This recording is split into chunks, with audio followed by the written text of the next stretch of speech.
I suppose it's an obvious question, Dave. Are you getting as much done as you would have wanted to get done because of this situation? Overall, yeah, the Brooklyn Park pitch needs a bit of major overhaul. It's gone, I can't quite remember, Andy, we're up to 5 or 6 close seasons without ploughing it up, turning it over, so it's getting a bit stagnant.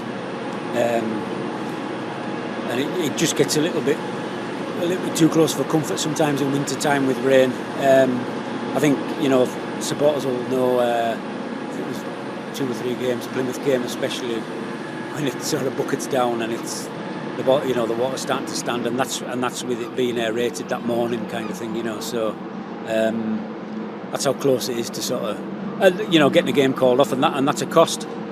So we're even more so in the wonderful world of football club revenue, so there's another issue for another reason for sort of doing things properly. But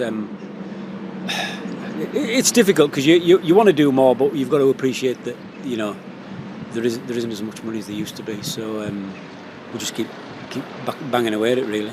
And just on that, Dave, we've got a proud reputation across football for not losing games to the weather. Does this type of situation make it harder to look after the pitch through those tougher times, particularly in the winter? No, all this does back. Well, it doesn't necessarily make it easier. There's still, it's still. When we get to December, January, it's beneficial for keeping grass cover on. Grass cover means less chance of frost getting into the ground. To the man on the street, the fans. Pitch looks good because it's got a bit of grass on, but close up it's actually quite thin. It stops that horrible gooey stuff at the top sort of getting churned up when it's really wet, and once that turns over and starts burying the grass, then we're in a bad place. So all of that adds up to doing the right thing and getting a playing surface that's it's not poor, it's better than satisfactory, and that's what I'm aiming for anyway. And to provide a trusted surface for professional sportsmen, and women. So yeah, that's the ultimate sort of aim, really, for that. Trusted is key for me, in that you can, the bounce, the roll, that it's prepared right. It looks inviting. Motivates people to want to play, kind of thing. So I don't know whether it does us any good or whether it does other people more benefit, away teams more benefit these days, but that's just the way it is, really. So yeah, everything is in line to, like I say, not necessarily make things easier, but make getting through the season. If it's easier to come to a game on a Saturday than it is to come to a rearranged game on a Tuesday night, if that's easier, then there's another reason. And cash flow, and not losing out to Tuesday nights versus Champions League and TV football, etc., etc. So yeah, ultimately, for the bit we do spend, it's perhaps probably pales away into insignificance, really. If you get things like no cancellations and all, and things like that, it all that loss doesn't become a loss, so it makes what you've spent kind of neutral, if you see what I mean. But yeah, that's the aim, to get through the season. We were walking across it earlier, Dave, and I noticed some patches that look a bit strange. What's going on with the grass there? Yeah, well, that's that annual meadow grass invasion that's come on the back of the returf after Storm Desmond in January 16, when we returfed. From information over the years and bits of experience and stuff, that turf that you put in is going to have that annual meadow grass in it, which we didn't have in the pitch before. That comes with that, and so the idea after 15-16 season was to get rid of all that turf that came in, but that didn't happen.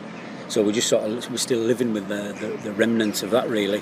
But it seems to have got worse and worse, which it would do, because I just showed you some of the seed heads before. So one plant will multiply by a few 100,000. So you're never going to beat it. But that's what this machine's for, to try and get rid of the majority of that, and at least get us through another season without it sort of regenerating in April, but it's not ideal.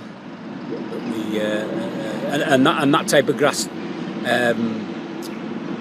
sort of doesn't justify itself for playing football, and it's got a shallow root. It comes out, it doesn't look good. It looks a different colour to the rest of it, so it stands out. I could bore you to death. It's got minute hairs on it, so it actually slows the ball down, if you see what I mean. The friction on the ball is greater than on a slick ryegrass. It's softer, so you talked about trusted. You know, if it's softer, a player might slip on that bit, or he doesn't slip on a good bit, kind of thing. I don't know.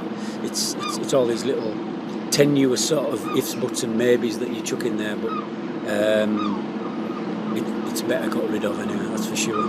And just finally, Dave, the back pitch, Crichton, work to do on that as well. It's all got to be fitted in. Yeah. Crichton's become a lockdown hub for a lot of people, but. Do you know what? When I've been up there, Andy, and you see how the kids are out playing, and all after 3 o'clock, of course, and the kids are out playing. It's good to see. There's a lot of parent-child sort of stuff going on that perhaps wouldn't normally be happening. And it's in good nick. It's okay for what it is, and then we'll do a bit of work on the back pitch here and. See how that goes through the winter, but